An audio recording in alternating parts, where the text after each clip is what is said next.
Welcome to Enlightened Connections, where we explore intuition, animal communication, healing, consciousness, and the deeper wisdom that connects us all. I'm your host, Lisa Aston Michael. Please follow the podcast so you don't miss future episodes.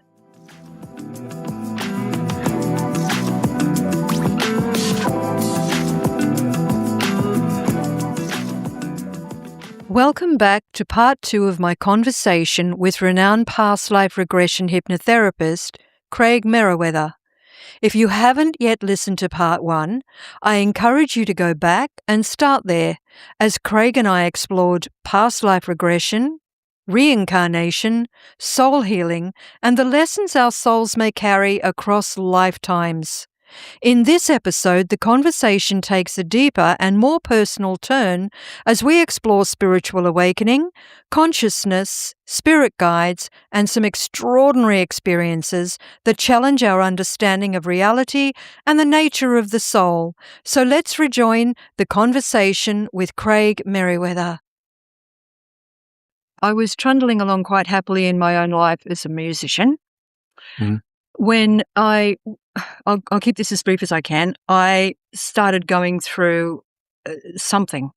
I woke up. It started with waking up and not waking up. I found myself sitting upright, looking straight into the eyes of this gentleman dressed in a tunic at the end of my bed, thinking, oh my God, there's some psychotic serial killer. And then I realized, well, hang on, my husband's sound asleep next to me. The dogs haven't stirred. Yeah. The freakiest part, I turned around and saw myself lying down asleep. And I thought, oh my God, am I dead? Did I die? Yeah. Who are you? Who are you? You know? And this gentleman, it was in 2019, still see his face, clear as a bell. And he just looked up and smiled and vanished. After that event, weird stuff started happening. I started going to places. I started in my sleep. And you know the difference between a dream and an experience. You know, a dream is like, I think it was something about rabbits and a tin can. I can't quite cut it, you know.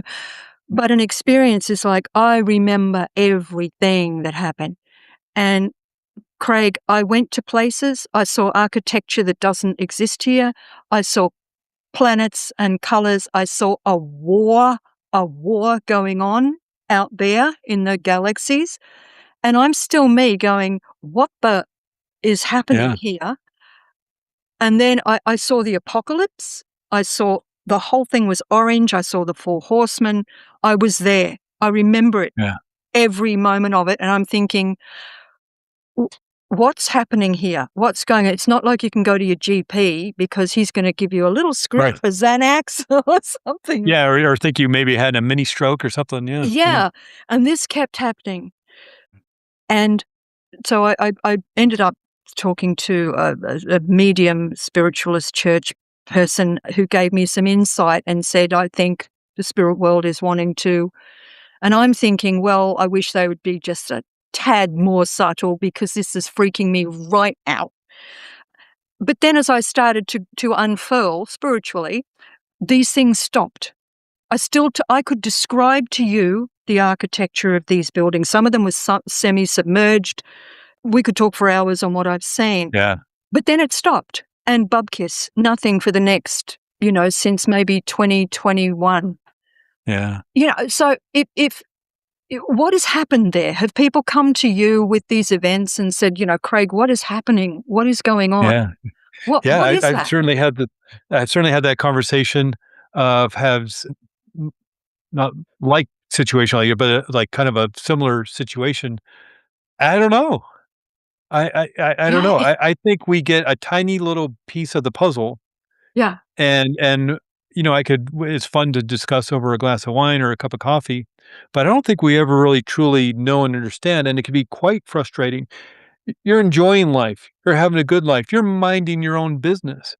And for whatever reason, the third eye pops open and the veil parts and you get to see stuff that's extraordinary, maybe even frightening. And then the veil closes again. Why did that happen? I don't know.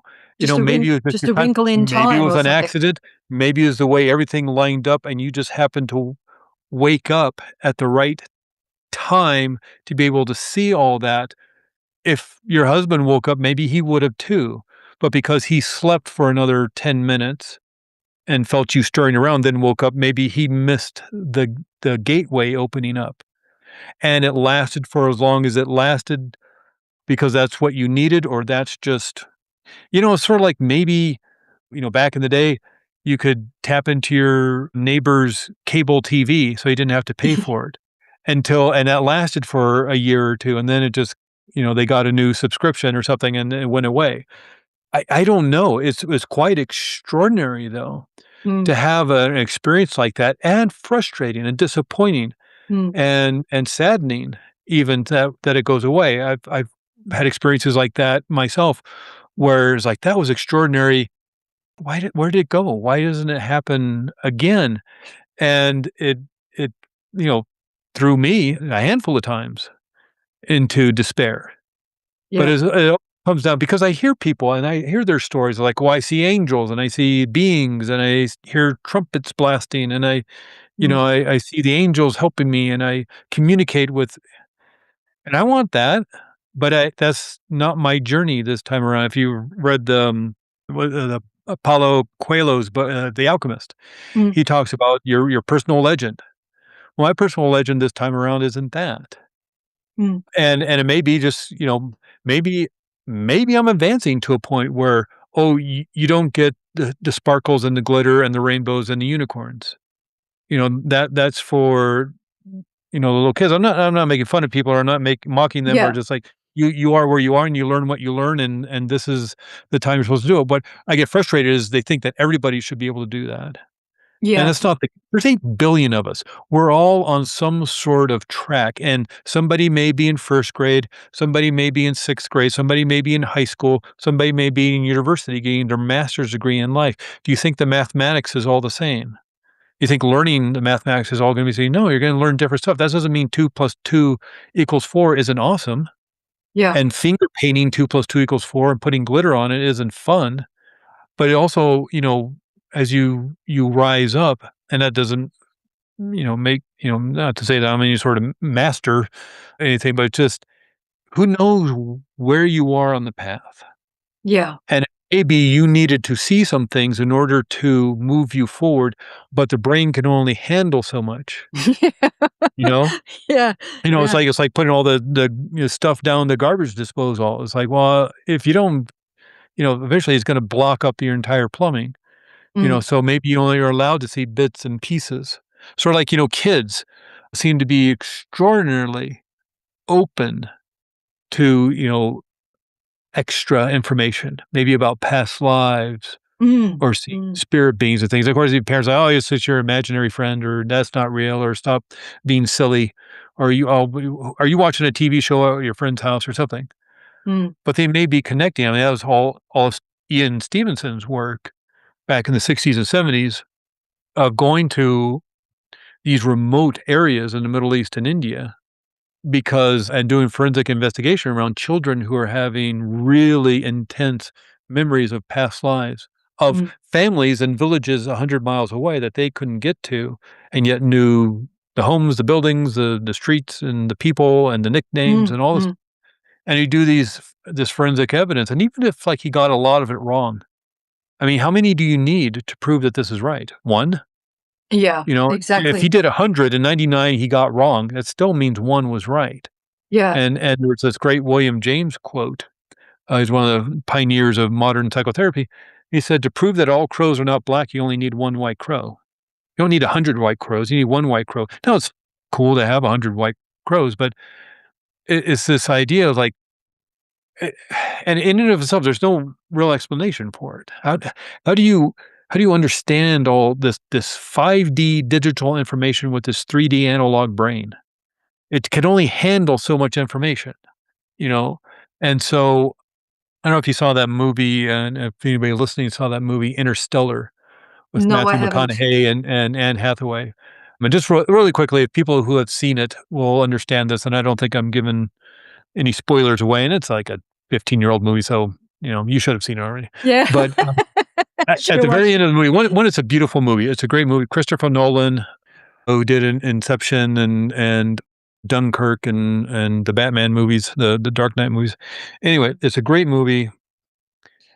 And at the end of the movie, not to give anything away, but the astronaut is trapped in a 5D world. And it's extraordinary the way they set it up and the way they explain it, but he can't communicate with the 3D world. He doesn't have a cell phone. He can't send a letter, can't send an email, can't send a text. So he has to find unique ways of communicating with the Earth people. Mhm. He's a human being. He's trapped in the 5D world, but the 5D world can't easily communicate with the 3D world.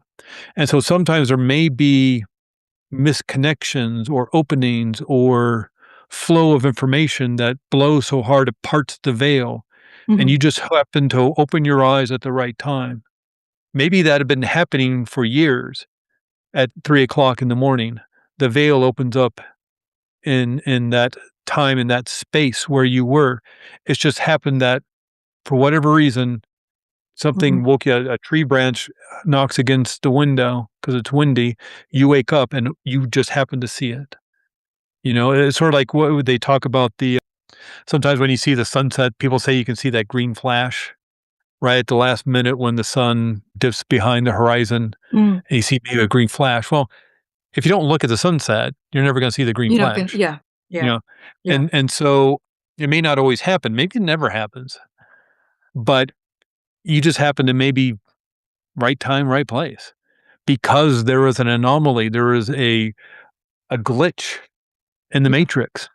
You know, yeah, that whole thing with the Keanu Reeves movie, Deja Vu is a glitch in the matrix and they rebooted something and yeah, you see a deja vu and it's like, whoa, deja vu. It's like, oh, they rebooted it. yeah. Maybe it got rebooted and it just, when you upload new software to your phone or the computer and it's like, no, this doesn't work, you Yeah, know? I know that one. And so something weird happens and it's like, okay, maybe that's what happened, I Yeah, don't know. It's fascinating though. It's fascinating beyond belief and it's frustrating and disappointing when it goes away. it certainly is, and Yeah. it's also incredible.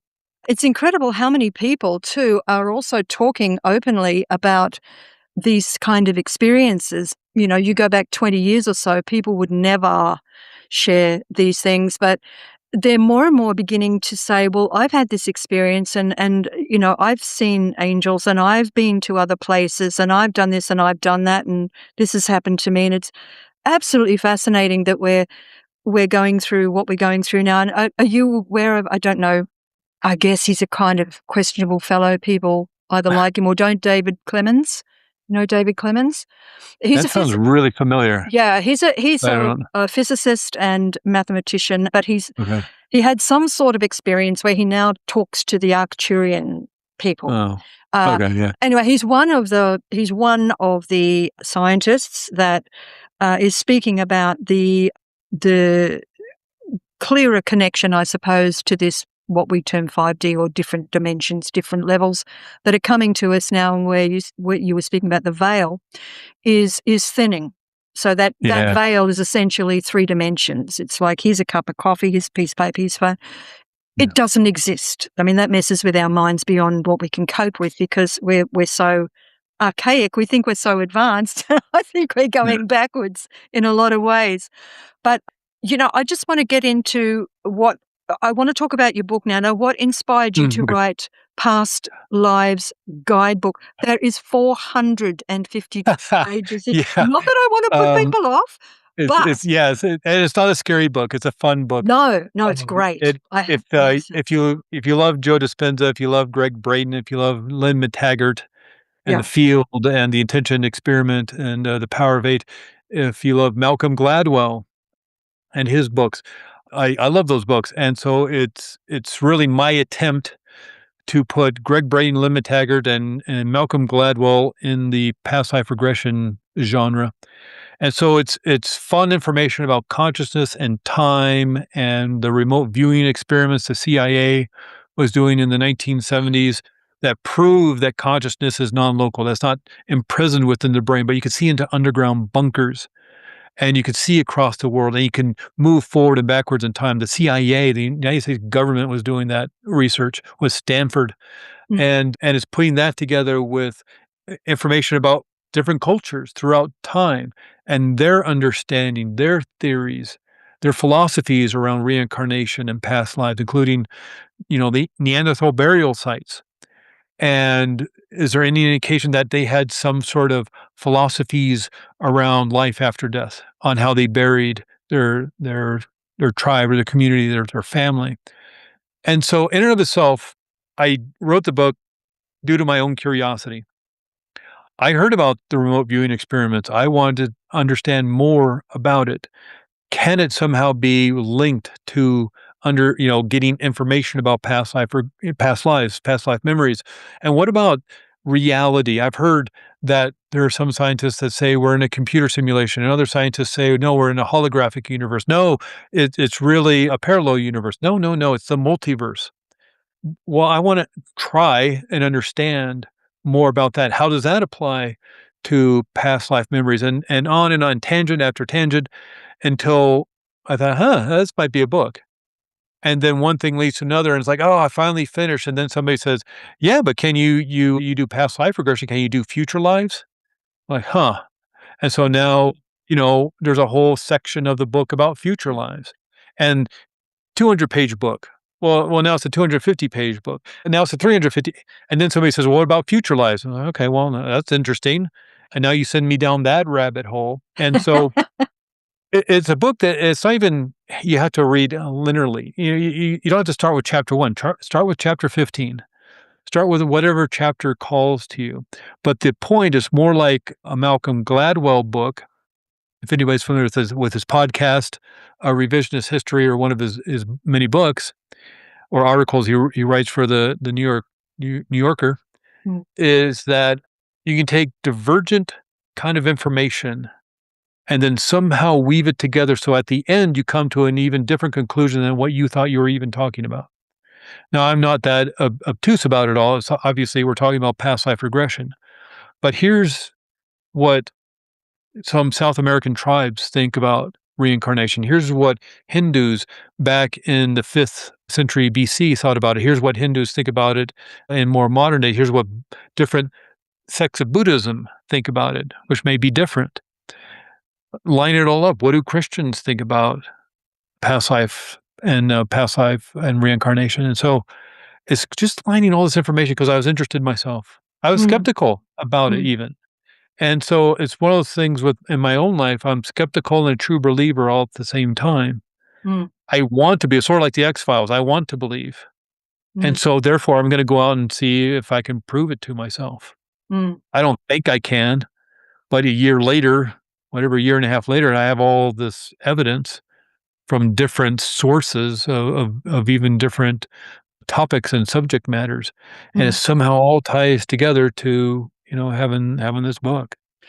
Yeah. I think having a healthy dose of skepticism is a very good thing, Yeah. because it's getting more and more difficult to distinguish between what is probable, possible, real, not Yeah. real, and who knows at the end of the day anyway. But with the Past Lives Guidebook, what are you hoping that the readers will take from it? I know they haven't read it yet, maybe, but Yeah. Yeah. That's a really good question. One of the books that really helped me understand and help me ground myself in the way I understand life, the universe, and everything was Michael Newton's book, Journey of Souls, and then the kind of volume 2, Destiny of Souls. It came out in 1992 and then 2002, the kind of volume 2. And these books are based on 20 and then 30 years worth of research Michael Newton was doing. It's not just one person's experience. Say like Michael Newton's Many Lives, Many Masters, which again is an extraordinary book, and you only need one white crow. And I think Many Lives, Many Masters in and of itself was like, well, how else, can you explain it other than she was having past life? Brian Weiss, still alive, and actually, I think right as we are talking, he's about to do a workshop in New York at Omega Institute. 83 years old and still doing a workshop here and there. Fabulous. But Brian Weiss is as a medical doctor. He's an MD. He got his medical degree from Yale. He got a chemistry degree from Columbia. Went into psychiatry, but he was on track. He wrote a lot of articles in the late 70s, early 80s around Alzheimer's and dementia. He was kind of on the forefront of that research and work. Potentially, he was on track for maybe a Nobel Prize in chemistry or medicine. Maybe, I don't know. But, if he was maybe even to discover something in terms of helping cure Alzheimer's, maybe he would have gotten a Nobel Prize in medicine. Instead, he helped somebody heal emotionally by accidentally regressing her into a past life regression, thinking it was more symbolic and metaphoric, which the subconscious mind can do. He thought, well, let's do it again and to create even more deeper healing. And finally, he has to come to a conclusion after the work they've been doing. Now, he's head of psychiatry at Mount Sinai in Miami, Florida at the time, back in the 80s.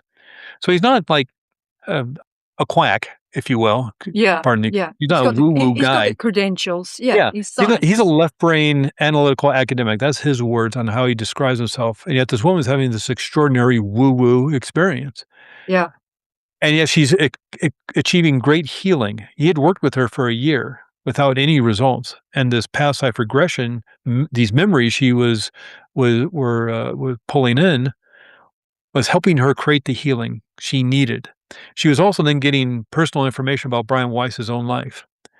And he wrote the book. He finally had to come to the conclusion. Now, this is the 1980s. There's no internet. And she was getting information like about a child who had died really young, his child, like 1 year old or something. No obituary, in a different state. There's no way she could have known this information. And finally, he has to come to a conclusion, sort of like that Sherlock Holmes thing. When you eliminate the impossible, whatever's left over, however improbable, is the answer. And he's just like, well, he could confirm all this detailed information she was getting, like you were talking about buildings and the way things are structured and people, yeah, what they're wearing. She was getting that kind of information. He could verify it with his contacts through Yale, archaeologists and Egyptologists. There's no internet. Our knowledge of Egypt was in the Encyclopedia Britannica. That was it. yeah, That's yeah, all we knew.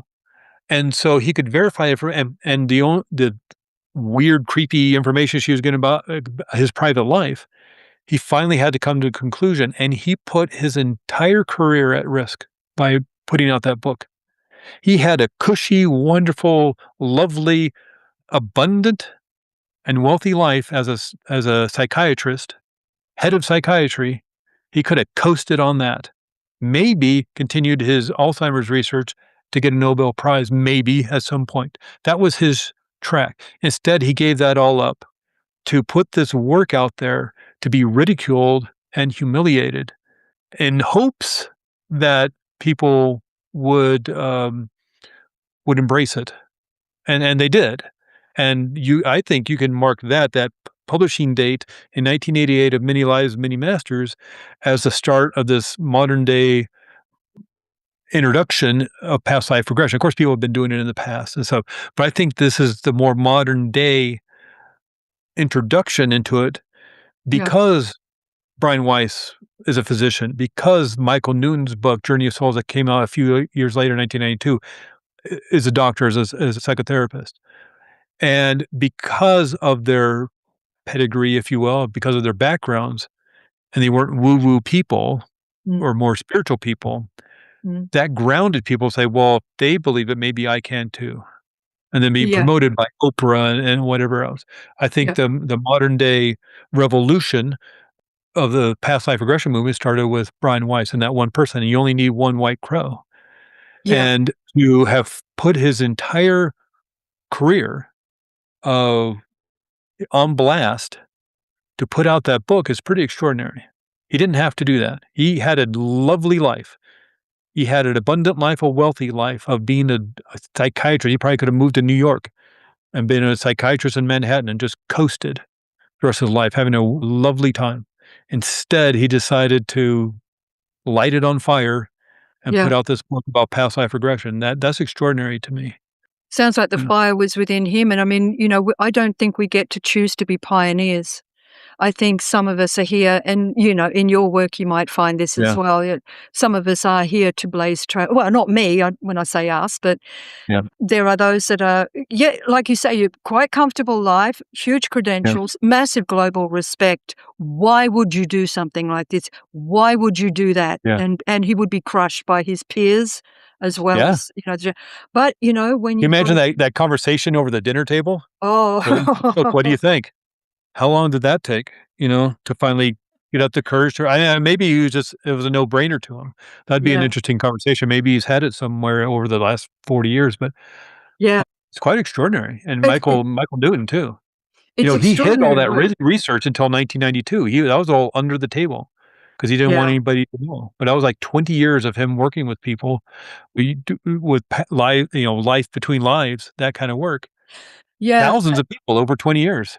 And you know what, though? It had to be the scientists. It had to Yeah, be the credentials. It had to be the theoretical physicists and the mathematicians and the psychiatrists. It had to be to build the kudos to be listened to.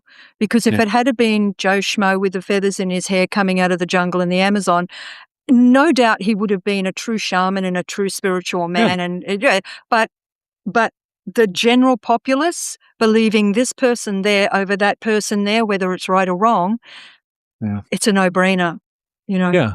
Uh, It's a cultural thing, here in yeah. the Western world. Yeah, we maybe need it to be a little more grounded. Well, the work that you do, there was one comment on your website that I read, and it was, "What ancient wound are you carrying Uh, that is finally ready to heal?" And I loved that, really grabbed me because the word ancient struck a chord within me, and I thought, ooh, this isn't something that's just happened necessarily right now. This is yeah, something that's really deeply embedded, which is kind of what I was talking to you about way back at the beginning right. here. Are Yeah, things just now, or are things, lifetimes yeah. ago? So, one of the things I want to ask, Craig, for people to work with you, and I'm going to give them some information, how they can get in touch with you and Okay. also get a copy of Past Lives Guidebook. Do you offer are people able to work with you remotely, via Oh, yeah, Zoom yeah. or I do most of my work remotely now over Zoom due to the COVID situation some years ago. All of us, whether you use talk therapy or relationship counseling or life coaching or more the spiritual work, spiritual counseling, doctor's appointments, we all went to Zoom. And what's fascinating is that the sociological research over the last 5 or 6 years has shown that Zoom sessions work as well as in person. In fact, there's some research that shows that Zoom sessions work better than in person because people feel comfortable and relaxed and they feel safe in their homes and they don't have to drive across town. yeah, And once they're done with their session, they're at home. And so it seems to actually work a lot better. And over, just to have some fun with it, some of the places people have been when I worked with them, Iceland, worked with a professional basketball player in the European League, a professional basketball player, and he was in Iceland. Then he got traded to Spain. Then he got traded to France, Bulgaria, Costa Rica, Tahiti, of all places. An American, but they're on vacation. And it's just like they wanted to do some work, and they were in Tahiti. mm, Puerto Rico, Vienna, and Austria. the far reaches of the corner in Australia, hopefully. And I've worked with, people in Australia, and so it's really just, if we can do the math right and get the time zones together, Yeah. yeah, That let's work together. that's the Yeah. irony But of it, isn't it? That's the yeah, trickiest bit, is the time zones. yeah, Yeah, yeah, yeah, and I live in Arizona, and yeah, we don't do daylight savings time, yeah. so we don't so sometimes we're Pacific time, California time, and sometimes we're Mountain time, like Colorado time, and so it goes back and forth, and that really Messes with your head. messes with my Yeah, head, yeah. yeah, yeah. We're actually the same. Queensland doesn't move. Anyway, we Yeah. digress. So, Craig, if people want to get in touch with you, they can reach you website through sacred Yeah, Sacred mystery Mystery Hypnotherapy. hypnotherapy.com, Yeah, and all of the relative methods of contact will be in the show notes as well, yeah. that people can have a look. This has been an extraordinary Yeah, conversation. I appreciate it, Lisa. It was a fun conversation. Yeah, yeah, it was. I've got like a million more questions, but Yeah. not enough Well, and we time. were talking before you press record, but I'm like, "Well, how long do you wanna go? I wanna be Yeah, respectful of your time." And, well, 45 minutes. I'm like, "Okay, I'll yeah. watch Well, the clock." what is it now? An hour An hour and and a half. So, it's a fun well, conversation, though. you And got to and do it. and do we not have more questions than answers now? That's what's so extraordinary about it. And, your experience that you were describing that happened over the course of a couple of years, I mean, that in itself creates more questions than answers. And so this life is fascinating. And I don't know that we'll ever get all the answers. I think we get, we get a peek at maybe 10, 15% of what's really going on in in the universe and life. Yeah. I don't think Yeah. we'll ever be able to understand it all. Maybe our brains can't handle that kind of download. It's like when you try to send a file over email and just says, "No, file's too big, can't do it." I just think, the true information about the universe and everything is just too big for us to understand. It's Yeah. fun to discuss. It's really fun to discuss. It's fun to experience, Yeah. but I don't think we'll ever really truly understand all of it. No, I don't think we're meant to, otherwise we wouldn't need to Yeah. keep coming back. Yeah. Yeah. If we got it right Yeah. the Yeah. There's a first certain time. aspect where you gotta create that, erase the former lives to a certain extent. Otherwise, you just maybe it'd be too Yeah. much. It's like maybe having all the radio stations on at once. Oh, can You you turn on your imagine radio and that? just get this. It's music. Or if you just listen, it's music, music, music, talk, talk, talk, sports. But all at once, it's noise. That must be You what know? schizophrenia is. Oh my God. Yeah. That must be that. Although, we simplify it by the description of, "Oh, it was voices in my head," and people Yeah. take that as a mental illness. But maybe it's what you're talking about. Maybe all the Yeah. stations are opened at the same time. Yeah. And That maybe, there's one aspect of this what that Michael Newton talks about is one of the books, Journey of Souls or Destiny of Souls. You talk about we bring so much soul energy to this body.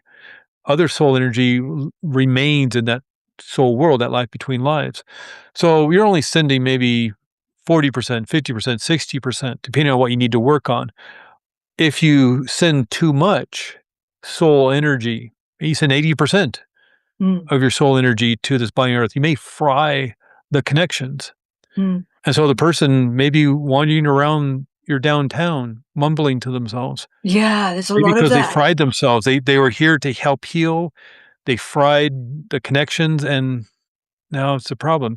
There's other, maybe you only sent 20%, Mm, and people are struggling with depression and sadness and are lethargic and they can't get out of bed. And, there's all sorts of mm, extraordinary theories around this. And mm. yeah, you just never know. You never know what somebody has gone through or the hurt they've gone through, or maybe it's No, just the way the connections were crossed when they were born. Who knows?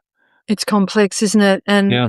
you know, to hear this from you, it gives me, I suppose, a degree of comfort, because I often think to myself, is it just, I stand here and I look around and I observe people and I think the world is going a little crazy. But, Yeah.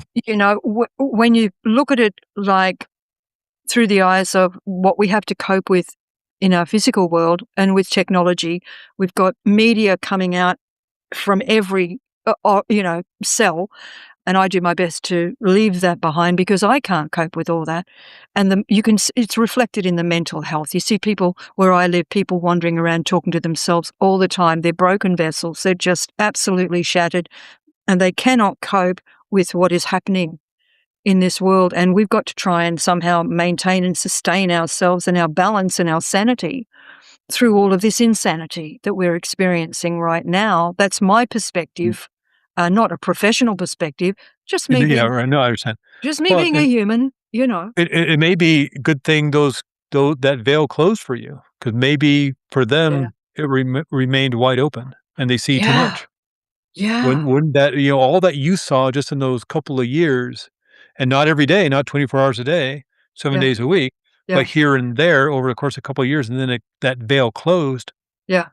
What if it is every day? What if it is for decades? Yeah. Wouldn't that just fry your brain into the point of just Yeah. wandering the streets, thinking But it's it all never hopeless, or thinking it's like, "What's the point of all this?" Yeah. Yeah. Well, Seeing too hopefully much. that's it. Well, that was a depressing end to the Oh, that was lovely, wasn't it?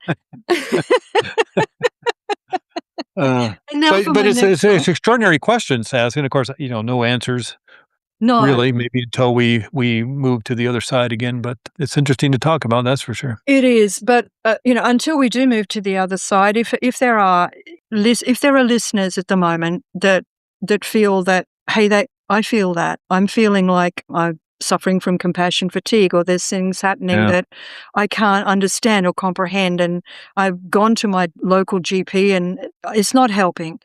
And I feel that maybe somehow, some way, it's a deeper seed. So if this is you and you feel that this is calling to you, definitely reach out to Craig. I'm sure that he can help you with what you're... Happy to talk to anybody. If you just want to chat and want more information, we can email, we can get on a Zoom call. Happy to do it. All right. Well, I'll provide all of that. Craig Meriwether, thank you so much. Oh, Lisa, thank you. Really gone over your time here. I know. Well, luckily, not luckily, but just my wife left on a trip to go help a relative of hers is having surgery, and my son's out of the house doing whatever he's doing, and so I was like, well, I don't know. Okay, I'll talk to this girl for an hour. I was like, oh, I get to talk to Lisa. Let's talk to Lisa. I get to do something cool too. Craig Meriwether, thank you so much for your time and your wisdom, thank you, Lisa. Your knowledge and your compassion, and for all that you do on this. Oh, thank you, Lisa. I appreciate that. I really appreciate that, and I appreciate your time. And I know there's a lot of time and energy and sweat and tears doing a podcast. All the pre-work, all the post-work. I had a podcast myself back in 2012 to 2015. I know how much work it is. So I appreciate you so much for doing this and getting this information out there. It's extraordinary work you're doing. I feel very blessed and very grateful. And for me to speak to somebody like your good self who does this kind of work in the world, and for having the opportunity to share it, that's like all my Christmases at once, really. I appreciate all the time and effort you put into this, and for inviting me too, because this is a oddball conversation, and so I don't get to talk about it too much. So I appreciate you inviting me and having this conversation for a couple hours. It's like where science meets spirituality. That I love that. I absolutely love that. We're doing it now. I mean, we're time traveling. I'm in my today. You're in my tomorrow, and you're in your today. I'm in your yesterday. That's mind bendy. Yeah. You know? It's like down that Christopher Columbus. Yeah, it's my Wednesday, it's your Thursday. That's pretty crazy. Yeah, I wish I knew the lotto numbers, before. Yeah. If only I could know, man. All right, I really better let you go. Enjoy your peaceful time. Thank you, Lisa. I really appreciate it. Yeah. Bye. Bye for now.